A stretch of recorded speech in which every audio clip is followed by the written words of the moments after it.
NULLSCAPE Curses tier list, because apparently nobody else has done this before. So as for methodology, I'm going to be biased in favor of a run that is in hard mode and is aiming to reach level 50. And the idea is that if they end up reaching level 50, then they'll try and extend the run as far as they can, but the main goal is simply to reach level 50. And this is also going to assume a server that is running the purification altar as often as possible, like using it and then echoing it every 6 levels when it refreshes. I am still going to be taking normal mode and casual mode gameplay into account, but it is going to be heavily weighted in favor of hard mode. And the position of certain curses is also going to be adjusted based off of curses that they're mutually exclusive with. So like fragile gifts will be rated higher than if it were a standalone because it kicks out lap 2, and curses like high roller are going to be rated worse than they otherwise would be because it removes tweaked odds, which is something that you absolutely do want to take. And with that, let's get to the rankings. First off, we got random spawn, as expected. Pretty much almost always an upgrade. You take this thing, and obviously you get the benefit of everyone being spread out more. You can cover more ground in the early game, find altars that you need to. It also prevents half the team from getting killed by barotrauma at the very start of the match if there's a sea mine at the spawn point. It's almost always an upgrade. The only downsides are that if you have internet issues, then you can just end up spawning in the void because the game will teleport you before the terrain is generated. And another problem is that because everyone isn't at spawn, all of the enemies that spawn at the spawn point will all tend to gravitate towards one specific player rather than spreading out amongst multiple people, so that can cause people to start dying off earlier because all of the pressure ends up going to one person at a time. But overall, it's usually still better to have it than to not have it. Next up, ice tiles. Pretty much inconsequential. The only time that this thing is actually dangerous is at the very start of the run, because the second that you get grace wings, you can pretty much negate it just by jumping and using your air mobility to counteract the slipperiness. And after you get either ice skates or matrix, it's just basically non-existent. It's not a trouble at all. Next up, savory ring, also pretty much inconsequential. I mean, you get more money in exchange for only one enemy. It's pretty much a no-brainer. The only mistake that I see a lot of people do though is that they take this thing as soon as possible. You actually don't want to do this if you're going for a long run, because if you add an extra enemy at the very start before you cap out the enemy limit for the lesser threats, then you end up with less ability to stall the more significant threats later on. So at the very least, you want to lay off this thing at the very least until you get trap card, if not later. Next up is low gravity. It's also mostly inconsequential and usually an upgrade, but the downside is that once you get further and further into the game, there's more and more demand for faster downward acceleration, and low gravity kinda ruins that a bit. So it can make it a bit harder to dodge things later on if you need to go down faster, but it's usually not too big of a deal, and you still have the benefits of having lower gravity. Next up, more ringing.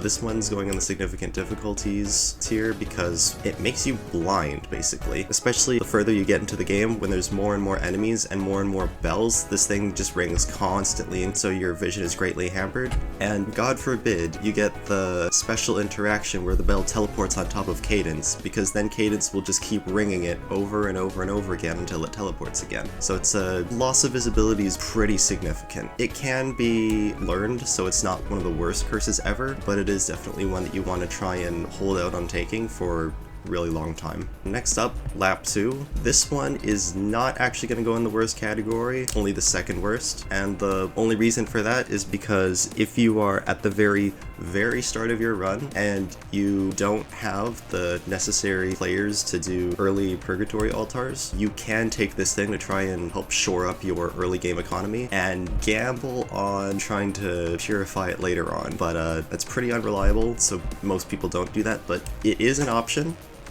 I've had it work myself, actually. My furthest run in hard mode that I hosted started as a lap 2 game, and we purified on like 22 or something, so it's an option. Aside from that, it's obviously just a run killer. You don't ever want to take this thing past the early game at all. The next up is fragile gifts. And as you'd expect, inconsequential or sometimes an upgrade, because the only downside is it makes your game laggier when collapse hits, which is quite bad, and if it were that alone, I would probably put it in the moderate difficulties or minor difficulties category. But if you take this thing, it removes lap 2 from the pool, and that's a pretty big benefit. So in that sense, it's an upgrade. Next up is a placement that's definitely going to surprise all of you newer players. Spring-loaded is in the extreme difficulties category. Spring-loaded is a terrible curse. You never want to take this thing if you can help it. It is absolutely terrible. One of the worst things that can happen to you is when you're in the middle of, say, LRS, you got all these threats on you, you're reading everything as best you can, you're doing your best to like bob and weave and all that, and then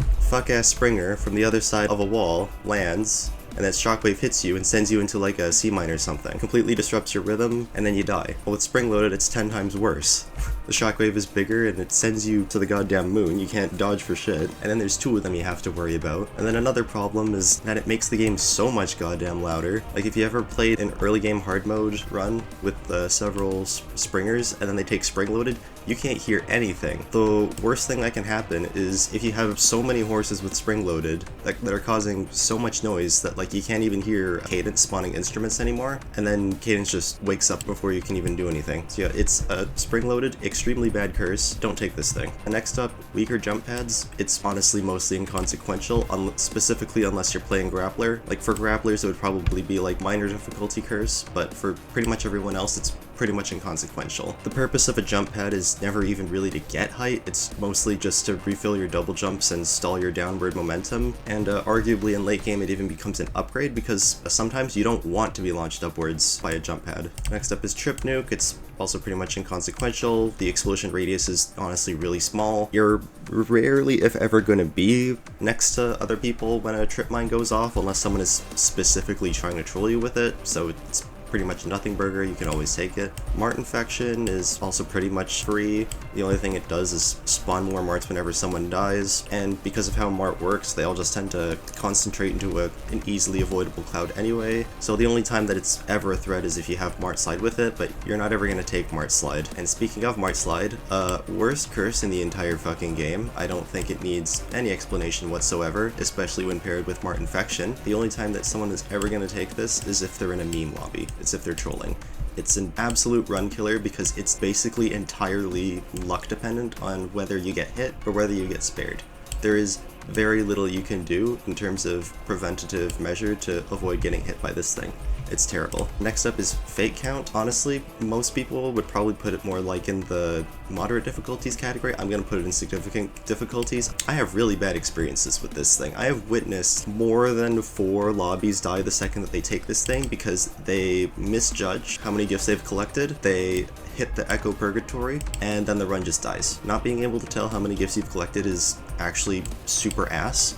Not just because it prevents you from being able to tell when to use the Echo Purgatory altar, but because once you get more experienced at the game, you can kind of estimate and guess how many gifts are present in a specific corner of the map, depending on how many are left. And so if you can't tell how many are left, then you're kind of left guessing whether those gifts that you can see in the corner are all that are left, or if there's even more to be looked for hiding somewhere else. So it's pretty bad, and it gets even worse if you don't have void implosions, because usually if you do end up having to take fate count early on, you can use the void implosions as a way of signaling when it's time to do the Echo Purgatory, but without it, it becomes even worse. Next up, closer Skinwalker. Significant difficulties, pretty much exclusively because it prevents you from taking further Skinwalker, but it does have some upsides. Like, it makes skinwalkers clear out of a specific area faster, but that's about it. Aside from that, it makes skinwalkers harder to weave between, gives you less wiggle room if you need to immediately backtrack to,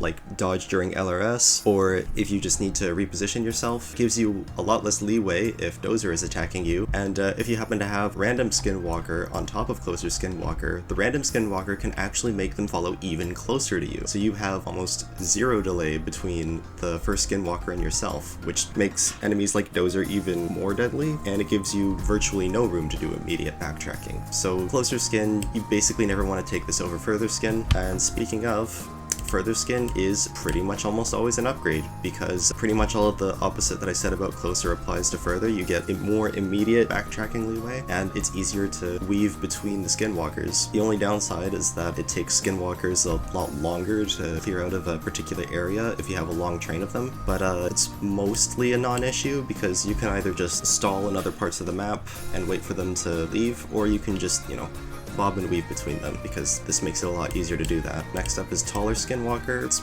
pretty much inconsequential. It makes the skinwalkers a bit taller. It's only like a slight threat in the early game, but even then it's really not that significant. It barely ever changes anything. Next up is the larger trip mines, and I was thinking of putting it in minor difficulties. I think I'm gonna go ahead and put it in moderate difficulties. It only increases your trip mine size by about 10%, but once you play the game a lot, you start to get really accustomed to the regular trip mine size. So then when you go to the bigger trip mine size, it can, well, trip you up a bit. You know that even experienced people end up running into trip mines because of the bigger trip mines, or they end up overcompensating and running into something else. It just makes collection quite a bit slower, especially if you don't have any magnets. It's also far from the worst curse. Like, it's literally just slightly bigger trip mines. You can work around that. Next up is barotrauma. Basically always an upgrade. It's the thing about sea mines, especially late game, is that their knockback blast is so inconsequential that it's basically useless for map traversal. Meanwhile, if you have barotrauma, it actually becomes useful for things like flinging yourself across the map to get a cadence instrument, or temporarily escape following enemies, or getting to the beacon. And depending on your class, you can also pull off some fun techs with this thing. And the only reason why this would be a downside is if you accidentally get PvP'd by people, but if you're playing with experienced players, they usually will be smart enough not to accidentally set off a mine in your face and either destroy your shield or send you off a map. So it's pretty much always an upgrade. Like, you pretty much always want to take that thing. Next up is Minefield, and this thing is only minor difficulties. Sea mines are pretty deadly, like especially with more ringing, they can be a lot harder to see, and you just run into them and lose your shield or get thrown off the map. But for the most part, it's not too bad. You just be more aware of your surroundings, pay a bit closer attention, and it's not that big of a deal. And then also, more sea mines also means, like, you know, more mine jumps with barotrauma, so in a sense, it's kind of an upgrade. Another fun thing about the Minefield is that because it's a stackable curse, it means that you can take the first one and not remove a mild curse from the curse pool. So you pretty much always want to take the first Minefield when it's offered to you, with the only exception being if your alternative choices are Fragile Gifts, Further Skin, or Tweaked Odds. Next up is Shotgun. This one's going in significant difficulties. It's extremely ping dependent is the thing. This one is extremely internet dependent. I'm putting it in significant difficulties because most people don't have top tier hardware and internet, and so the thing about Shotgun is that it makes Guardians shoot a ton of bullets, which creates a lot of lag, and that lag can get people killed. Now, if you're like me,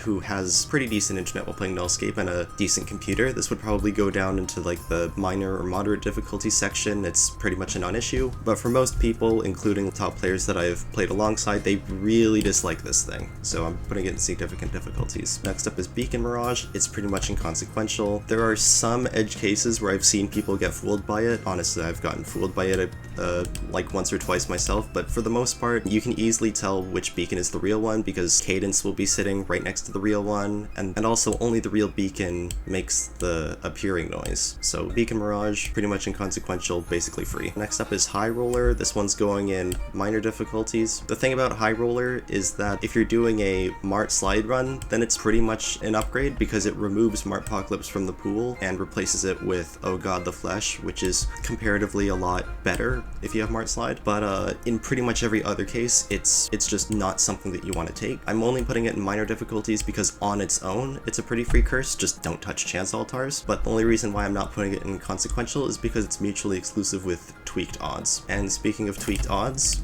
this thing is almost always an upgrade. And the reason why is because it doubles your chance of rolling either kill enemy or no trip mines, which are absolutely crucial for pushing late game runs, because no trip mines greatly speeds up your collection speed, and if you roll kill enemy, then you could end up killing Dozer, Cuckoo, or the entire Voidbreaker stack, so it's very good in late game, and Tweaked Odds increases the chances of that happening, so you pretty much always want to take this thing. Next up is Crayonify. This thing's actually getting removed next update, but This is going to go into minor difficulties. For the most part, it doesn't do all that much to make the game harder. It can make some enemies harder to see because of the non-solidness of the crayon doodles, and also obscuring what an enemy actually is. For the most part, you can easily tell what an enemy actually is though, just judging by its behavior, so that part is really not that much of an issue. It's also kind of an upgrade because it makes skinwalkers highlighted in pink, so I like to call this thing Skinwalker ESP for that reason, so it's really not that bad. Kind of an upgrade, but not enough for me to put it in there.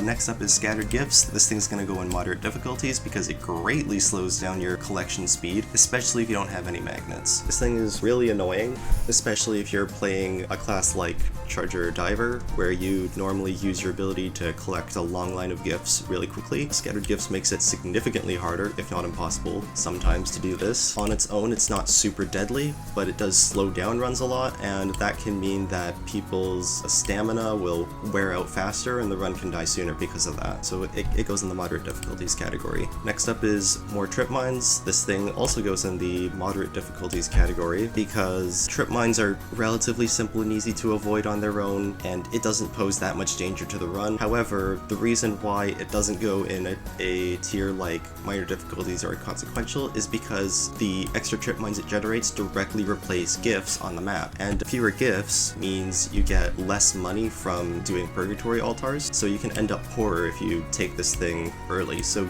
you want to stall this thing until after you're finished doing purgatory altars, because then the worst of this curse will be mitigated, and then you can start taking it because it's not that big of a deal afterwards. But yeah, it really screws up your economy if you're taking it while you're still purging, so like don't do that. Next up is Nothing. This thing is just gonna go in moderate difficulties. The only thing it does is spawn an extra temporary enemy for every 5 levels, up to a maximum of 8 extra enemies per level. It's really not that big of a deal for the most part, because especially in hard mode, once you've gotten up to like level 40, 8 extra enemies is like mostly a nothing burger. Even if every single enemy it spawns is something annoying like a Void Breaker or a Telefragger, it's like, it's not that big of a deal. You already have a crap ton of enemies to deal with. Simply dealing with more enemies, but no extra challenge or modifier, it's pretty much fine. You can take this thing mostly without worry. Next thing is Bigger Blast. This is going to go in significant difficulties. Do not underestimate hard mode ICBMs. This thing destroys runs, especially for people with bad internet. Problem only gets worse when you have curses like Missile Silo, Hollow Tiles, and Sorrow. Bigger Blast can become an absolute menace, just destroying all of the terrain nearby. It gets even worse when you end up crossing paths with other people. There's a much bigger chance that you get caught in their blasts. And another thing is that it makes ICBMs louder, so it can make other things like cadence instruments harder to hear. So it's a pretty significantly difficult curse. The next up is Bloodier Meat. This thing goes into the extreme difficulties category, and the reason why is because mass infection becomes forced later on, and mass infection plus Bloodier Meat is absolute hell to deal with. It turns the spawn area into a flesh death trap zone. It turns spawn into such a terrible place to be that it almost makes the wanted class viable. You never ever want to take this thing. You want to take this thing like as late as possible, just like with Spring Loaded. Do not want to have this thing, especially in hard mode. Next up we have Camouflage, which is completely inconsequential. Oh no, Guardians are invisible while they're moving. Who cares? It does literally nothing. Next up is Conga Line. This one's going to go in moderate difficulties because it makes skinwalkers take forever to clear out of a specific area. But if your bobbing and weaving game is up to par, you should be able to deal with it without too much issue, but it does make the game just a bit more annoying. Next up is Content Deleted. This one's going to go in minor difficulties. I was originally going to put this in consequential, but then I had several games where we actually lost runs because the fake nils kept obscuring people and causing them to die. So that was pretty funny. The fake nils are usually not the absolute worst thing because their audio and visual disruptions, while significant, aren't the absolute worst thing, and the nils themselves obviously don't do any damage. And depending on how you're moving, especially late game, the fake nils oftentimes won't even ever catch up to you, so it's mostly an inconsequential curse. Sometimes it isn't though.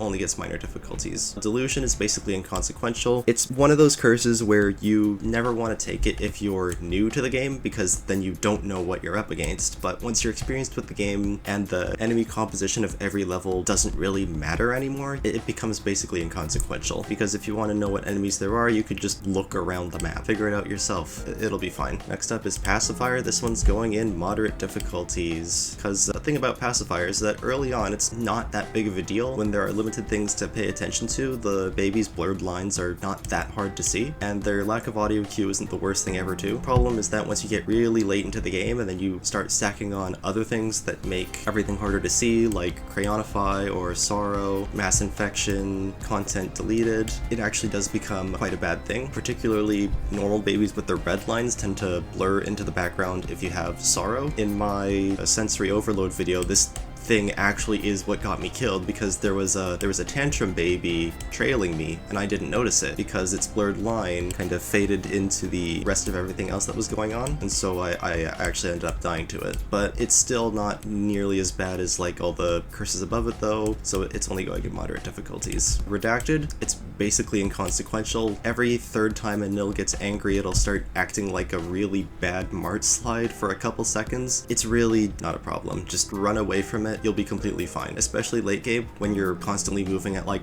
Mach 3 across the map, it's really just a giant nothing burger curse. Next up is Problem Child. This is going to go in minor difficulties. There are some people out there who say that this thing is like actually really bad, but honestly I don't ever really see that. It can make babies a little bit harder to read sometimes, because you always need to think about the potential of them doing a tantrum dash instead of a regular dash. So if all of the babies are clumped on you during like say LRS, then it can be deadly, but for the most part it's not gonna kill your run, and it doesn't change baby's behavior in a super significant way. You really don't have to change up much, you just have to be just a tiny bit more aware. Next up is Stairs, and well, it spawns more stairs, and that's mostly inconsequential. Depending on people's class loadouts, this thing can be a slight benefit or it could be a slight negative, but either way it really doesn't change the gameplay all that much, and it's pretty much just inconsequential. Next up is Telestabber. This thing's also pretty much inconsequential, and even sometimes an upgrade, because I've seen several times where people would have run into a Telefragger, but then it decides to be a Telestabber instead, so they end up not diving straight into a Telefragger, and it ends up saving their life. The downside is that, especially with muted, you can no longer sit still. You have to keep moving or else you might get hit by this thing. Another thing is that there's a tech that people sometimes do to dodge Telefraggers, where they will gain momentum in one direction and then face backwards to force all of the Telefraggers to spawn behind them. With Telestabber, you can't do that, you have to face sideways, because if you face backwards, then the Telestabber will just teleport behind you and hit you instantly. But yeah, like I said, you just have to face sideways to avoid that, so it's really not that big of an issue. Next up is Random Skinwalker. This one's also pretty much inconsequential, especially if you have further Skinwalker to mitigate when Random Skinwalker makes them follow closer to you. It's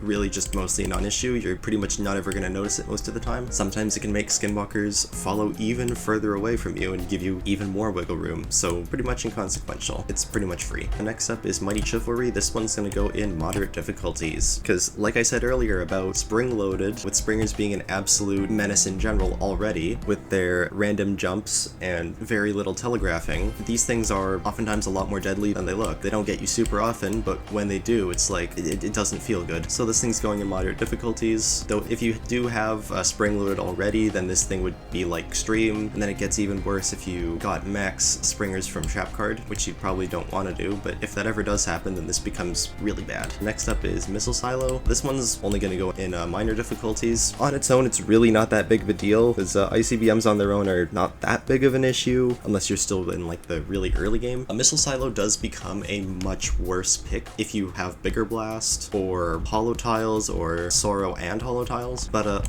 on its own, it's really not that big of a deal, and there are workarounds to it. Even if you have stuff like a Bigger Blast and Hollow Tiles, there are workarounds to it. Next up is Idiotware. This thing is pretty much always an upgrade. It almost always just makes Cuckoo easier. There are times where blocking off your ability usage for like a second or two can be pretty bad, but the neat thing about Cuckoo is that depending on your class, it'll only recognize your ability usage if you use your ability for a certain amount of time. So if an Idiotware Cuckoo blocks off your ability usage on 8 and you're playing Diver, you can still use your dive on 8, you just have to cancel it immediately, and Cuckoo will not care. It will not attack you. So all it does is make Cuckoo easier to ignore. It's pretty much always an upgrade. Next up is Cheese Bear. This thing is significant difficulties. If this were normal mode, I would only put it in like moderate or maybe even minor difficulties, but because this is mostly about hard mode, this thing goes in significant difficulties because Doombringer is an absolute menace in hard. Really annoying. It gets especially bad once you start getting all the necessary parts for a Doom cycle, like with Blade Bombardment and Sorrow. Having to deal with extra Joeys on top of the ones you're already dealing with at the same time, it can be a lot to deal with, especially once other threats start to stack up on top of you. Moving on to the greater curses, Run is only minor difficulties. The thing about Run is that if you have Barrow Trauma, it makes doing precise mine jumps a lot harder, because if you don't have Run, it is a lot easier to do a fully vertical mine jump to blast yourself really high into the sky without much horizontal direction, or vice versa, you can a lot more easily blast yourself horizontally without going up that much. But with Run, you're limited a lot more pretty much to just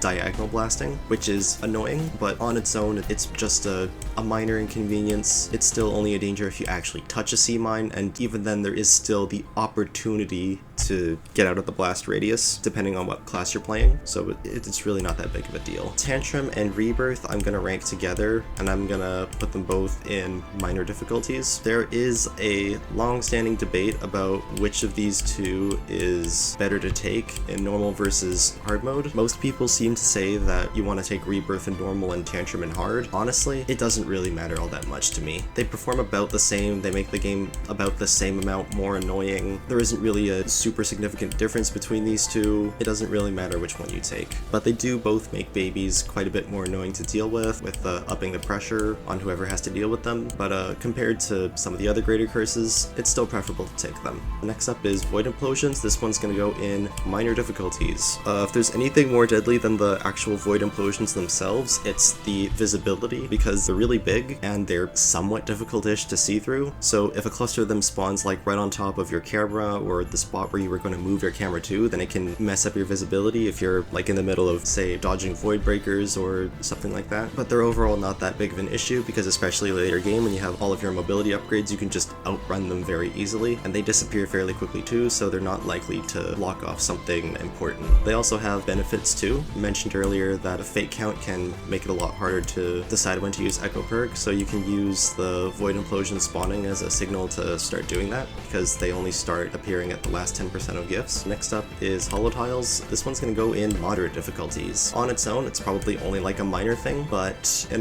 most hard ones, you are expected to at the very least pick up Missile Silo, and then at some point later on, you pick up bigger blasts, and then perhaps also Sorrow, and that can make Hollow Tiles an actual threat, because it means that whoever ICBMs follow will basically have all of the terrain collapse around them. It makes having multiple people in a particular area a lot harder to do with less ground to stand on. In particular, anybody who's playing Spirit will absolutely have a bad day, because if they put their statue on a platform that gets destroyed by Hollow Tiles, then their statue will just fall into the void. But overall, it's still not nearly as bad as all the things above it. Next up, Joey the Doombringer. Joey here gives us significant difficulties. In normal mode, Joey is only like a minor and moderate annoyance, because he gives you like 20 whole seconds to react to him. In hard mode, that time is cut in half. You have to race for a jump pad as soon as possible to get this guy to go away, or else he is going to ruin your day if you're not playing a class that can parry him.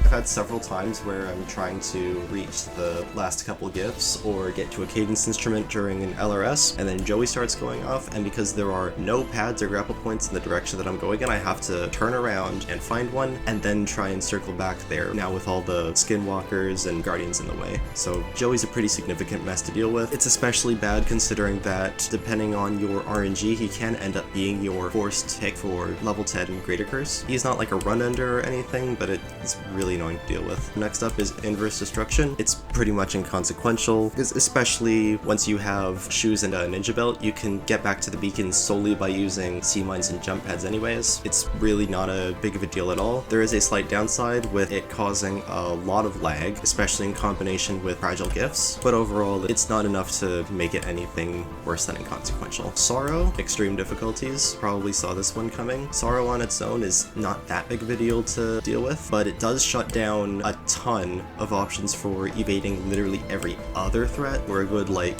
20 to 30 seconds. And perhaps even more deadly than that is the effect that it puts on your screen, the red tint. Red tint makes it so much harder to see literally everything, especially tantrum baby attacks, double especially if you have a pacifier on top. It makes trip mines a lot harder to see. I see even top players end up running into trip mines because Sorrow is active and they just couldn't see them in time. It's pretty bad. It's one of the 2 greater curses that you want to try and stall off for as long as you possibly can. Next up is Mass Infection. This one is going to go in significant difficulties. This is one of the curses that turns center of the map into an absolute nightmare to navigate because fleshes will be touching absolute everything, and it takes forever for the flesh effect to go away, and if you get fleshed, then you also have to deal with being fleshed for like a long ass time. It's usually not super deadly all on its own, but the screed effects, especially combined with Sorrow, can make everything a lot harder to see, and if you end up getting fleshed when you're not expected to, then it can throw you off and get you killed. It's not the worst greater curse, but it's one that you definitely want to be getting after most of the others. Next up is Trap Card. This one's only going to go in minor difficulties. Generally speaking, Trap Card isn't too big of a deal, especially if you manage to get it early at like level 15 or level 20. If your enemy picks have been optimal, then the only things that you'll be duplicating are things of minor consequence, like Mart and Bell and Mill. So if you get absolute perfect enemy picks and you get this thing at level 15, then it's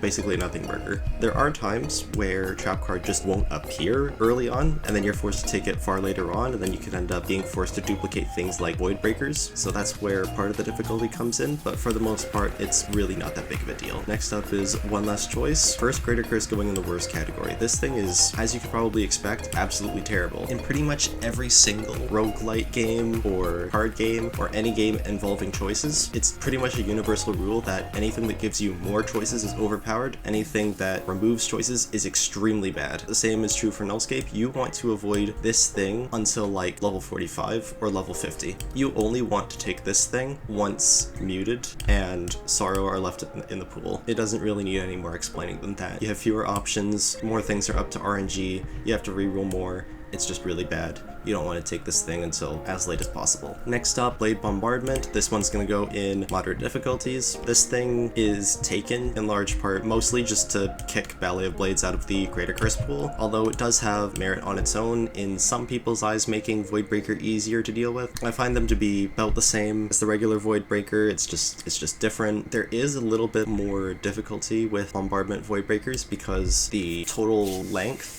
of time that you're being attacked for is longer, so you have to pay attention to Voidbreaker for a total longer amount of time, though the increased downtime between attacks does give you more chance to reposition yourself. Overall, still, I think that I'd rather not have it than have it. It's just that it becomes a forced pick around level 30-ish because you need to avoid Ballet. Speaking of Ballet, worst greater curse in the entire game. I think that most people that I've spoken to still consider Ballet to be absolute worst. I think that these days with people playing around with it so much out of boredom waiting for patch 5 that it's not quite as bad as it used to be because people have just gotten used to it, but it's certainly more fun to play around with than curses like Sorrow or Mass or Muted, but it's still an absolutely hellish greater curse to deal with in hard mode. The only way to reliably avoid this thing if you don't have godlike reflexes is to constantly hold a 22.5 degree angle, but that's not always going to be an option with other things chasing you depending on the map generation and also depending on how many Void Breakers you have. You want to avoid this thing at all costs, even if it means taking something absolutely terrible like Sorrow or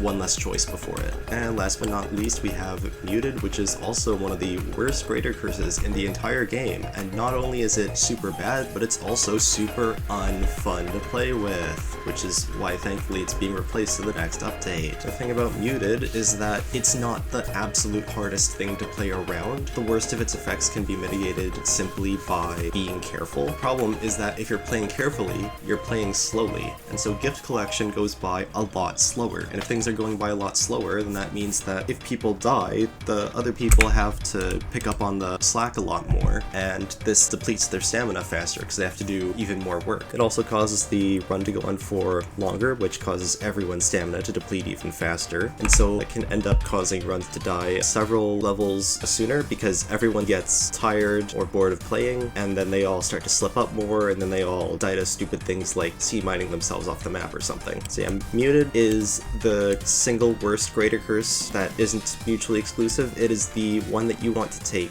absolute last. And that's it for the NULLSCAPE curses tier list. Like, comment, and subscribe, and let me know if you want me to do more voiceover videos, or if you think I should just stick to putting text on screen instead. I'm not very experienced with this.